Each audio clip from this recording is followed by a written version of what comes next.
Moving on to the last speaker for the day, Dr. Sangeeta Dher. We welcome you, ma'am. Dr. Sangeeta Dher completed her master's in periodontology from the College of Dental Sciences, Davangere, clinical externship program in implantology from University of Birmingham, UK. She has been conferred by the International Congress of Oral Implantology as their fellow, has an academic and clinical experience of over 20 years, and is a consultant at dentistry and clinical research at Max Hospital, New Delhi, and owns a multi-specialty private practice at Faridabad. She has held several positions in Indian Society of Periodontology as Vice President, Assistant Editor, National Convener, Prenatal Periodontal Healthcare, and is an ISP Executive Committee member in good standing.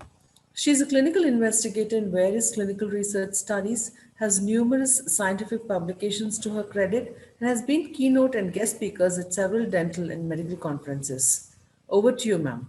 We would like to hear from Dr. Sangeeta Dher. Okay, this beautiful concept, I must say, I'm just loving this whole evening. It is the first statement I would like to make. And kudos to the whole organizing team of JSS Dental College, who have really put up this great efforts in organizing this 2-day webinar. It's more like a conference to me, I would say, virtual conference rather than a webinar series.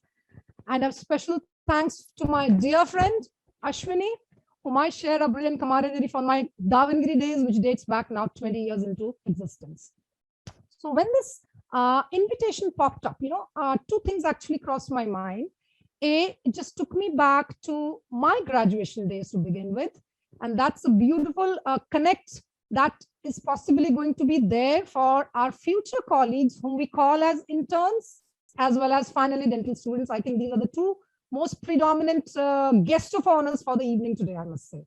Rest of us, we are all old dated ones. We are just kind of sharing our bits and pieces that we have learned over the years. So that's me. Okay. I hail from this beautiful college called Davangere. And there's a small incidents that I would like to share on this context. After passing out the dentistry BDS program, like every other person, we are looking like a zombie. You doesn't really know what to do and what not to do. So if you get hand of your good mentors who can actually guide you across to help you choose a specialty, which probably would not have been in your mind. However, with the trust and confidence they bestow, saying that, Sangeeta, just go ahead to Davangere and pick up periodontology as a specialty. And this I'm talking about in the year 1999. No idea. We are also aware of perio, not much more than scaling is the only thing that we have understood. It's a candid fact, actually. So that was a time you enter the program, and the lady in the right side, which most of us recognize as Dr. Vandana, professor of mine. She has been a real guiding task, a lady of, deep into academics and very strict at heart, but a real dear friend in today's times. And if she's watching, thank you, ma'am, for everything that you have done. And that's my workplace, which synergizes to whatever 20 years that we have worked and trying to put it back into practice. So, few lines to our dear friends. Career, we probably try to choose in order to progress through our lives. Important is to understand 3 W's here, who stand as who are we, where do we want to go, and where do we want to be at some defined point in the future. And once we decide, this planning phase is the next level of development, which is actually an ongoing process because the bug never stops if we consider and think, okay, we have done the MDS, so we have done something great, and we take a good night's sleep. I think that's where our progress and development stops. So it's an ongoing journey of the life, and let's keep on progressing further. However, when we talk about trends in career choosing, I think all of us are defocused when we pass out. So nothing to get disheartened, say what do we do and what not to do. So we try to put a focus back slowly and gradually. We try to take an influence from our teachers, our parents to begin, the first counselors for us. We try to also check out few things. Probably things are not very clear on our mind. What is education in store for us? But yes, in today's times, the kind of cutthroat competitions things are a little gearing up. Things were not the same 20 years back, I must say. So let's aim rather being aimless. A common proverb, which are aware, goal without a plan is just a wish. So let's focus it up and try doing something, try to explore ourselves, try to introspect ourselves, try to understand what are our interests to begin with. What do we want to be? Second, what are we competent at? It's not a rat race that someone has told us that you should be doing this. No, it is ultimately your profession, the way you want to put your interest in, the way you want to shape up. And I'm sure each one of us has watched that movie, Three Idiots. And that's a beautiful message that movie had. And I love that message was, do what you feel, do what you love. So next point is how do you prepare for it? And what are your career interests? So that's your cartwheel that runs in all minds when you have to choose a profession. A comes the biggest strength from your family members, okay? That's the biggest influence. Next is your financial liability. How much is going to be costing? What kind of an environment I'm going to be getting? What kind of a financial gains I'm going to be getting? Obviously, we are earning for a reason. No one is going to do a charity here. And finally, what are my employment opportunities? Fair enough questions. This is a very common, your slide. Now, this zombie thing is always across, even after MDS also, my friends. So nothing to get disheartened about. There is a huge gamut platter around us. We have to see what we are comfortable at. Now, there are 7 questions on the screen. What am I really going to do? Can I ever get there? What are the risks in that? What is the sure short route? Where will I go? And when will I go? Is this subject appropriate for me? What if I don't make it? What will happen? Very relevant questions. So just a brief outlay. What exactly does a profession and a career option in dentistry talks about, be it after BDS, be it after MDS? The figures remain the same, could be government service, could be into a teaching into a dental college, practice, defense services, bright scope and future, getting into administration. That's a very, very popular thing happening in the hospitals nowadays. Masters in your health administrations, clinical research never stopping, forensic dentistry. There's a few professions which are available to us. Let's get into and extract some of the answers. I will get into the literature first to see what is the psychology, what is the actual questions that boggle a dental graduate. And this is a very much study from India. Let us see what they have to speak and understand about periodontal awareness. Very less amongst the dental graduates. That's the first thing. There is a bridge of ignorance. That's the second point. Let's just look at the font colors. Another study. What are the factors that are influencing a dental professional career in India? That's a survey. A noble statement comes out. Each one wants to choose dentistry as a career because they want to serve the people. I have my doubts on this. Anyway, that's a study, so we give regard to that. Second point was enhancing clinical skills, independence of professions. Private practice was a preferred future career plan. So that's a brief survey. Survey from a different zone. This is a Harvard study. They had chosen few graduating classes of an institution and trying to understand which are the factors that influence dental students' specialty choice. What they found was expert mentoring by the concerned faculties and the clinicians in dental specialties had a positive impact in choosing the concerned specialty by the students. Aligning the scope of education and clinical practice. Again, once again, zero down to students who were exposed to the specialty and talking about the periodontology in specific. They had a brighter chances of applying to the perio programs. Next again is the factors influencing in the advanced periodontal education. Once again, MDS scenario. We do have clinical rotations. They recommend something known as externship programs to accentuate the positivity ratio of converting your perio seats filling. Next component is talking about the pre-doctoral admissions. This was a survey conducted from the chair in specific, the perio chair directors and the residents out there. they also found that there was a interest low compared to other specialties for perio.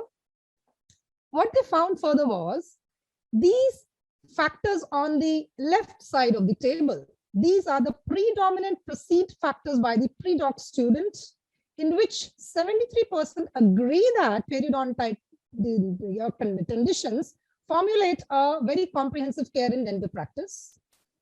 Encouragement to perform the surgical procedures was another motivating factor as reported by the residents. They resisted referring the patients of perio because they didn't want to undertake the procedures. Next comes in, what were the factors that influenced the decision on taking the perio program? There were 4 statistically significant components out here on the bottom right bar chart that you see. The exposure to perform the dental implants, the component that says that there is a special prestige that gets imparted to a specialist periodontist, the camaraderie that the student has to the periodontal faculty was another important pointer, and that we will be having a comfortable living once we finish our advanced studies. That were the 4 leading pointers for them to undertake the perio program. So coming and translating back to our Indian scenario, what if I have to choose periodontology? What am I going to gain in it? Is there a world residing beyond scaling, or am I going to be stuck between the scaling and the teeth? That's about it. So let's move forward. What is this talking about as a periodontology specialty? We understand that it is the only specialty that runs and revolves around all the specialties, because that's the only specialty talking about keeping your healthy teeth. The teeth is in place because you have got a sound, healthy periodontium surrounding, and it actually mimics to a foundation of your building. If the building is going to be not having a sound foundation, it will collapse. Same scenarios with the tooth. So in a way, the tooth is in place because of your health of your periodontium, otherwise not. So principally periodontology, it tries to equilibrate not only the disease, but there is a very soft side to it called as aesthetics. We'll understand what aesthetics is talking about. And when we talk about aesthetics, are we only talking about the white? There are 2 components of an aesthetics. Each one would agree. There's something known as a white aesthetics that's contributed by the crown. And there's something known as the pink aesthetics. That is the area where the periodontology domains, and that is the component of pink aesthetics that we are going to be talking. So no matter how much best of the white aesthetics we achieve, if we have a bad gum around it, everything is going to be a disaster. Or we call it as a white success and a pink failure, in very simple words. We are aware, let's understand what is periodontology. My friends, it's something which is different, something new. It has emerged over the past 20 years timeline. Why I'm saying 20 years? Because I have seen the kind of jump and leap it has taken beyond the scaling component that was fixed in our minds. It talks about prevention, it talks about diagnosis, it talks about the treatment of the periodontal disease on one side that we are aware. It talks about the dental implants on the second side, and it also talks about perioplastic surgery. The person specializing, you are aware, is a periodontist, and in India we have a 3-year MDS program. So what is the future? Let us understand. We are aware of these slides. All our special guests for the evening are aware of umpteen times they're concerned. Your professors would have taught them. This is schematics. They are very common. This is a gingivitis, this is a periodontitis, and that's a humble friend in perio department called as a periodontal probe, which needs to be utilized very, very properly so that we can diagnose the case. Otherwise, everything is gingivitis, and beyond that, nothing exists. That's the probes in position. We are aware of these parameters, the CAL, the PD. Each time you guys are reminded to fill up your case record forms in your perio postings, each one of you. And you must be just bugged up doing that. So let's just move into a different world. What is this different world talking about? Let's understand. The huge spectrum of periodontology, which begins with what? It begins with disease management, not just about the periodontal diseases. It talks about the peri-implant diseases to begin with. The second component is the soft tissue and the pink aesthetic management and treatment. The third component is your oral rehabilitation in terms of dental implants. And the fourth and the most vital and crucial component, which is taking a huge leap, is your periosystemic interconnect. So these are the four tenets under which the periodontology sits. So what are the management protocols that we understand in terms of disease? We are aware there is a non-surgical, which does not involve any surgeries. This humble treatment, we are aware, scaling and root planing. There's something known as the local drug deliveries in order to undertake reduce your, the inflammatory component and improve your host response. You do have something known as a photodynamic therapy to manage non-surgically along with the low laser therapies. You do have something known as host modulation therapies to reduce your inflammatory bioburden. Coming to the surgical sides, we are aware something known as a conventional flap surgeries. We are aware of perio-regenerative surgeries, and we are aware of something known as a minimal invasive surgeries, be it for your perioaesthetics or for your disease management. Coming to the right side of the screen, we have something known as perioplastic surgeries. And what are these perioplastic problems? We are aware of people having black gums, where we undertake the gingival depigmentation. We are aware of people having long teeth called as gum recessions. We need to take care of by your root coverages. We have soft and hard tissue, augmentations, papilla reconstructions, vestibuloplasty, and the perioprosthetic surgeries. A quick pictorial understanding. Top left, long teeth, managed with your free gingival graft. Top right, black gums and your depigmented gums. Then comes your gummy smiles. Here's your management. Next comes your perioplastic surgeries with a minimal invasive approach. That's your recession out here. That's your minimal invasive puncture hole here. And that's your gum in position. The perio-regenerative section, that's the level of the bone around the tooth, intrabony defect, and that's your regenerated component. Single implant to a multiple or whole implant mouth is all it takes for. Oral rehabilitation, these are the components attached to that. Second comes your periodontal medicine. We are aware the mouth-body connect, each one is well versed to it. So it all started in 1996. Stephen Offenbacher first coined the word, and it hails from something known as a focal infection theory, which we all are aware of. What does it mean actually? Periodontal inflammation and the periodontal microbiome interacts. So when they interact, what happens? It leads to a accentuation of your overall impact on the systemic inflammation. Further, what does it do? It increases the incidence, severity, and progression of the other chronic systemic conditions in the body.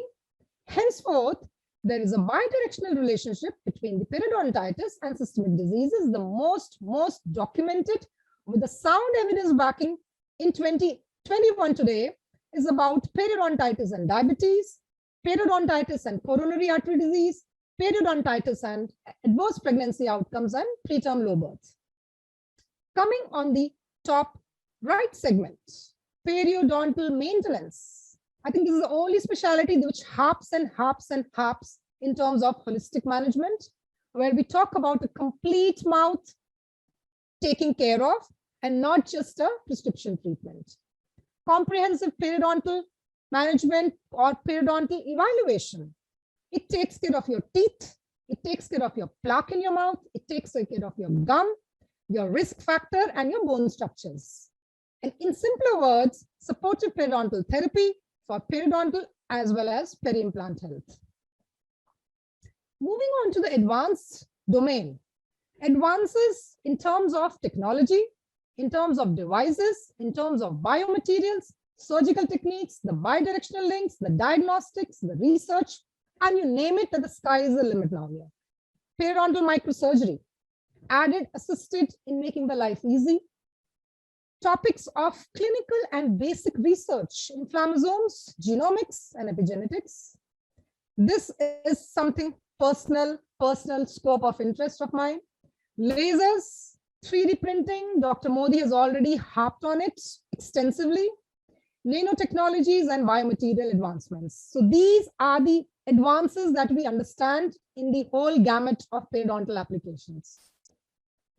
Moving on to the section of your periomedicine. If we understand there's a huge burden of periodontitis, because it being a chronic condition, it leads to the death of disability just the way other chronic diseases occur, not directly, but in synergy. It's one of the two most common diseases as a global burden. WHO has already produced statistics. And it is posing a major health problem in all the countries, including India.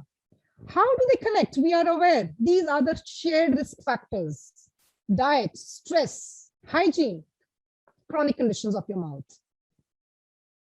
Now, when we talk about this circle, there's a loop on the top which talks about the cardiovascular diseases, comes the diabetes, comes the pregnancy, as I've already addressed.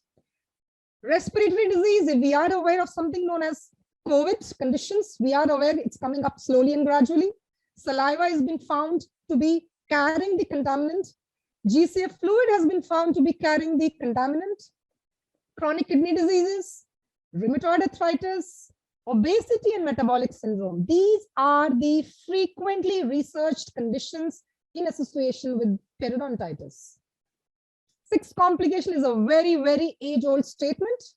In our latest classification of periodontal diseases, 2018, we need to understand here a very critical question.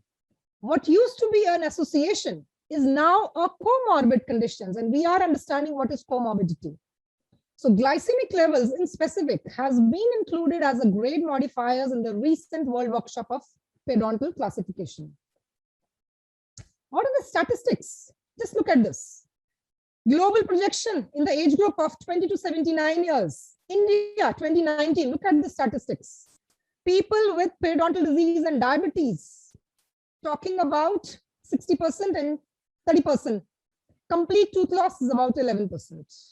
Diabetics are more vulnerable to periodontal diseases and vice versa.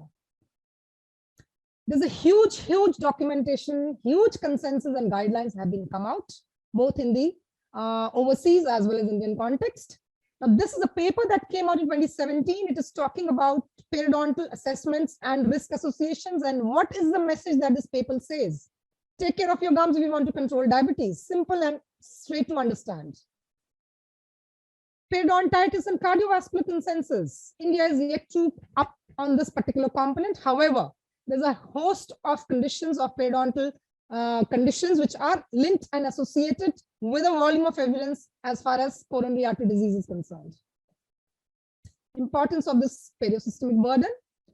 It speaks that periodontal medicine is opening new vistas in periodontal research. New horizons are coming up, which talks about medical approach to diagnosis and treatment, which never, ever used to be sitting into the remotest corner of any medical physician's mind. It also promotes close interaction, cross-discipline reference amongst the medical colleagues, equally trying to educate them and working in synergy in complete holistic management protocols, as well as understanding the vital impact of general health and well-being. Now, this is a few publications from our host group talking about, we are working more on cardiovascular, glycemic. This is a few collaborative work we keep on learning and sharing with our colleagues. And luckily, I'm happy to be in the closed circuit net of people here and overseas who are really promoting and trying to help each other the way possible we can. These are the few ongoing projects and studies that we are on, primarily again on the gut microbiome we're trying to explore. And cardiac arrhythmias is a vacuum area we're working right now on, and so on and so forth. So here stops the bug.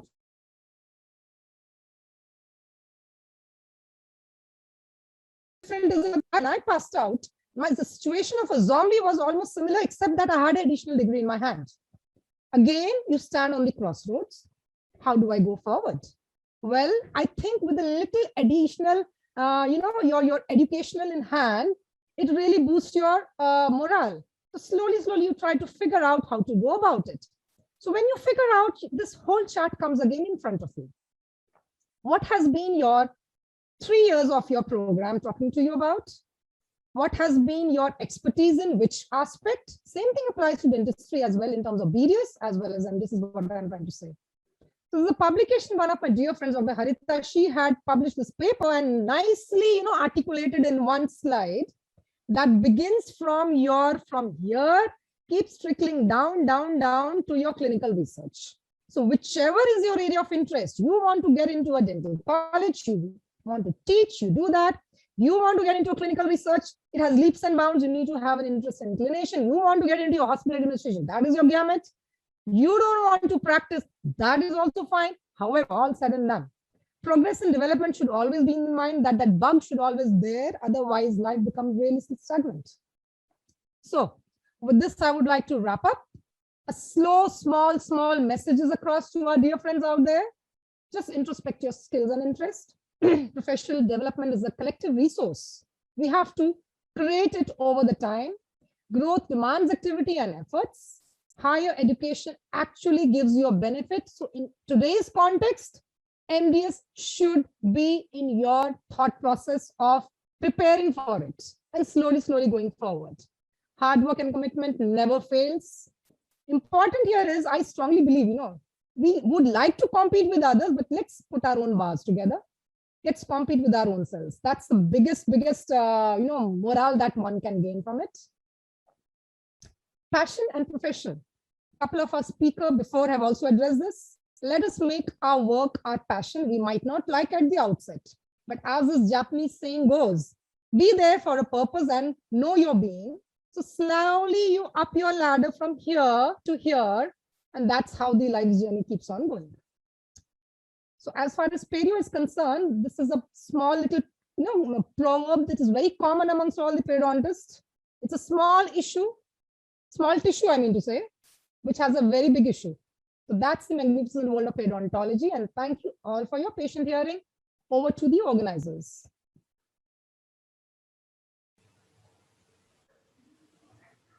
Thank you, ma'am. Dr. Sangeeta Dher, thank you very much for an insightful presentation. It was very informative and interesting, and you have helped us recognize the importance of periodontics, how broad the area is, and how one can excel being a periodontist. And thank you for highlighting that periodontology is the hub of pink aesthetics. You made us understand the value of pink. On behalf of organizing committee, please accept our sincere appreciation in the form of e-certificate. Thank you so much. Thank you so much. And Very stay safe, impressed all with of your you. presentation, ma'am. Thank you so much, ma'am. Congratulations on that. Thank you, ma'am. Thanks for being with us. Thank you. With this, we come to an end of the energizing session for the day. Hoping to see you all tomorrow with the same enthusiasm. Until then, stay safe. Have a good night. Thank you. Bye-bye. Bye-bye, ma'am. Thank you all for joining. We're ending the session now. Hope to see you soon tomorrow. Thank you. Good night. Stay safe. Dr. Sumukh. Thank you, ma'am. Bye-bye. Bye-bye. Thank you, Sangeeta. Thank you, Kashmini. Catch up. Thank you all for joining. We are ending the session now, ma'am. Thank you.